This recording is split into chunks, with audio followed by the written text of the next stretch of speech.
Kozhikode volleyball tournament ക്രമക്കേടിൽ 5 പേർക്കെതിരെ കേസെടുത്തു. CPIM Kozhikode ജില്ലാ സെക്രട്ടറി എം മെഹബൂബ, ലീഗ് നേതാവ് നാലകത്ത് ബഷീർ ഉൾപ്പെടെ 5 പേർക്കെതിരെയാണ് നടക്കാവ് പോലീസ് കേസെടുത്തിരിക്കുന്നത്. 2018-ൽ കോഴിക്കോട് നടന്ന ദേശീയ സീനിയർ വോളിബോൾ ചാമ്പ്യൻഷിപ്പിനെതിരെയാണ് പരാതി. പ്രസാദ് ഉടുമ്പശ്ശേരി ചേർന്നു വിവരങ്ങളുമായി. പ്രസാദ്, ആദ്യം ഈ കേസിന്റെ വിശദാംശങ്ങൾ വേണം. പിന്നീട് ആർക്കൊക്കെ എതിരെയാണ് നിലവിൽ കേസെടുത്തിരിക്കുന്നത്, എന്താണ് വിവരങ്ങൾ?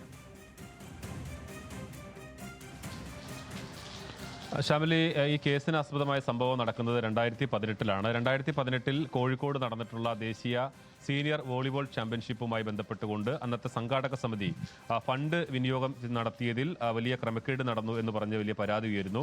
അങ്ങനെ ദേശീയ വോളിബോൾ താരം കൂടിയായിട്ടുള്ള ജിമ്മി ജോർജിന്റെ സഹോദരൻ അദ്ദേഹമാണ് ഇതിനകത്ത് പരാതി നൽകുന്നത്. അദ്ദേഹം നൽകിയ പരാതിയിൽ വിജിലൻസ് അന്വേഷണം നടത്തുകയും അതിനകത്ത് ക്രമക്കേടുണ്ടെന്ന് കണ്ടെത്തുകയും ചെയ്തിരുന്നു. കേസെടുക്കണമെന്നതായിരുന്നു വിജിലൻസിന്റെ ശുപാർശ.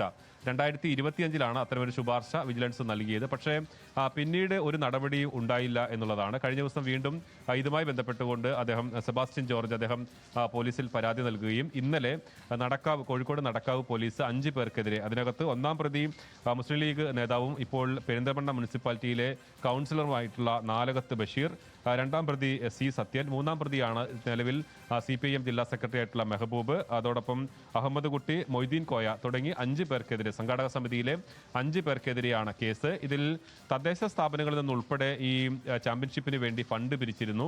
അതിന് പുറമെ മറ്റു സ്ഥലങ്ങളിൽ നിന്നും ഫണ്ട് പിരിച്ചിരുന്നു. അങ്ങനെ ആകെ 1,24,00,000 രൂപയുടെ ഫണ്ട് വിനിയോഗിച്ചതിൽ വലിയ ക്രമക്കേട് നടന്നു എന്നുള്ളതായിരുന്നു പരാതി. എന്തായാലും ഇപ്പോൾ ഇതിനകത്ത് 5 പേർക്കെതിരെയാണ് പോലീസ് കേസെടുത്തിട്ടുള്ളത്.